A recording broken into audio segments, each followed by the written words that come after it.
Bueno, tenemos una imagen de la Fundación Emprender para el Cáncer, una institución que desde 1982 está salvando vidas, realiza un gran aporte en cuanto a lo que es tratar personas que padecen de leucemia. Y esto es importante. De entrada, tenemos que saber que la leucemia linfoblástica aguda se da en su mayoría en los niños, con resultados mortales. En otras palabras, esta enfermedad mata a los niños. Bien, y sabiendo eso, vamos a iniciar definiendo lo que es la leucemia linfoblástica aguda.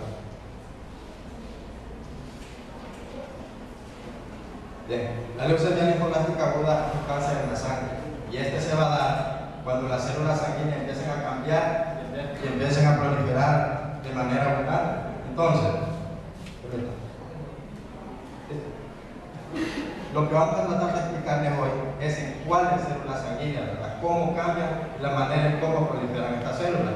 Pero para poder entender mejor el tema y que no quede en espacio en blanco, es importante que hablemos un poco acerca de la médula ósea, ya que es el lugar donde precisamente va a tener su acción el linfoblasto, que luego les voy a explicar. Y bien, ¿qué es la médula ósea? La médula ósea es un tejido que se encuentra en el interior de los huesos como el fémur, la tibia, los huesos del cráneo, las vértebras, las costillas, la pelvis y el esternón. Y entonces la importancia de la médula ósea es que aquí se produce la sangre, y debido a que es aquí donde el linfoblasto ejerce su acción, vamos a tener una serie de procesos de diferenciación que lo voy a explicar de manera superficial porque mi compañera Melissa les va a hablar acerca de ello. Entonces, ¿qué es lo que pasa? Dentro de la médula ósea se va a producir la sangre. Lógicamente, se van a producir también las células madre sanguíneas. Estas células madre sanguíneas luego se van a diferenciar en lo que son el progenitor linfoide y el progenitor mieloide.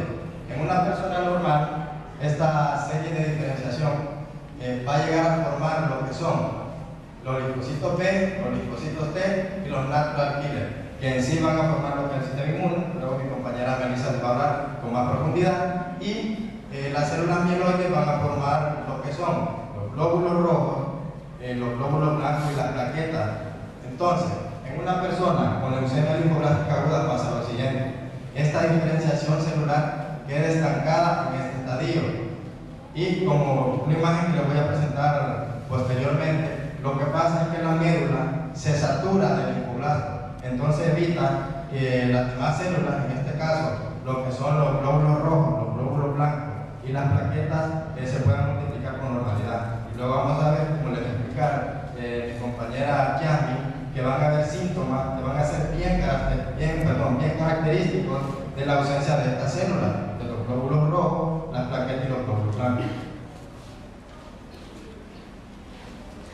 Bien, y aquí tenemos una imagen de lo que les hablaba anteriormente. Vemos una médula ósea de personas con leucemia linfoblástica aguda. Bueno, tiene las iniciales LLA. Y bueno, aquí podemos observar a la cantidad de linfoblastos en comparación con la cantidad de glóbulos rojos en una persona enferma. Y aquí tenemos una imagen de lo que sería una médula ósea sana. Vemos que existe un mejor equilibrio en lo que son la distribución de las células. Podemos observar linfoblastos y glóbulos rojos.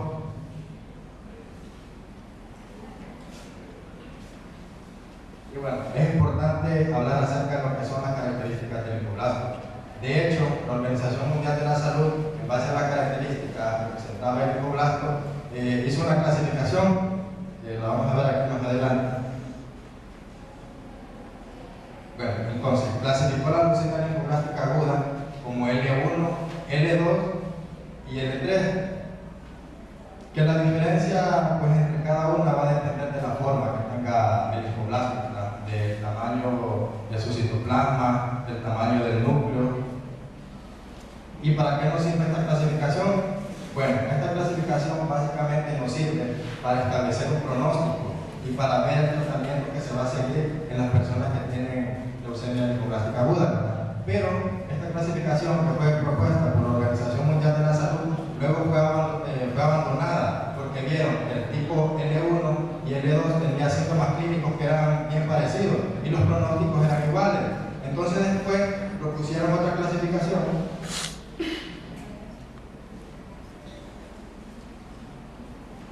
Bueno, aquí está la nueva clasificación, en donde ellos dividen la leucemia linfoblástica aguda de la siguiente manera, ¿verdad? La leucemia linfoblástica aguda es cuando se produce en el linfocito B, o es producida por el linfocito B, la leucemia linfoblástica aguda producida por el linfocito T, y también la leucemia o linfoma de Burkitt y la leucemia aguda fenotípica. La diferencia entre esta clasificación y la anterior es que esta es más precisa, ¿verdad? La clasificación anterior todavía sigue usada, pero la que propusieron luego es más utilizada actualmente. Y bien, y en cuanto a la etiología, esto es muy importante. Debemos saber que la mayoría de nosotros, debido a factores ambientales y químicos, estamos expuestos a esta enfermedad. Y vamos a mencionar algunos factores, por ejemplo, el tabaquismo. Estudios realizados en México demostraron que las personas fumadoras que fuman al menos dos cigarros diarios en un periodo de un año antes de concebir tenían la posibilidad de un 4% de que su hijo padeciera de leucemia linfoblástica aguda. También las personas que viven cerca de lugares o de cables de alta tensión que están expuestas a campos magnéticos de igual manera presentaban un porcentaje de un 4% aproximado. Y también tenemos dentro de los otros factores los genéticos. Vemos que al padecer de enfermedades como el síndrome de Down nos proporciona, porque el síndrome de Down, síndrome de Klinefelter, anemia de Fanconi, tenemos una posibilidad de un 20% de padecer de leucemia linfoblástica aguda. Esta enfermedad se considera multifactorial y veamos que si padecemos de síndrome de Down, tenemos padres fumadores y vivimos cerca de lugares donde hay cables de alta tensión, tenemos un 30% de posibilidades de desarrollar leucemia linfoblástica aguda. También tenemos lo que son los factores ocupacionales. Las personas que tienen contacto con lo que son pesticidas, fármacos y en lo que preparamos nuestra exposición, llegamos a conseguir testimonios que durante estuvo el apogeo aquí en Honduras de la finca bananera, los casos de leucemia linfoblástica aguda estaban en aumento. Solo para que nos formemos una idea, ¿verdad?, de lo que nos puede producir esta enfermedad. Y las sustancias tóxicas, la quimioterapia y la radioterapia, pero eso se lo van a explicar luego. Y bueno, tenemos esto, lo que explicaba anteriormente, que la leucemia linfoblástica aguda se produce más en niños, ¿verdad? Y se produce más en niños y afecta en menor cantidad de lo que son los adultos, ¿verdad? Y vean las imágenes, se las puse solo para que se formen una idea. Vean esos niños, pese a padecer de una enfermedad tan grave, la sonrisa que muestran, la alegría. Y eso es importante.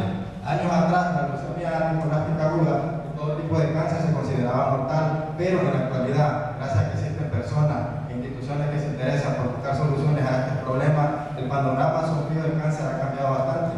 En la actualidad, incluso es posible tratar a personas con leucemia linfoblástica aguda con resultados bien prometedores. Y eso es un llamado para nosotros como estudiantes, ¿verdad? Y recordemos y tengamos en mente siempre, ¿verdad?, que la salud de la población enferma y de generaciones venideras depende de lo que hagamos como estudiantes. Es todo de mi parte, lo dejo con Melissa Espinosa.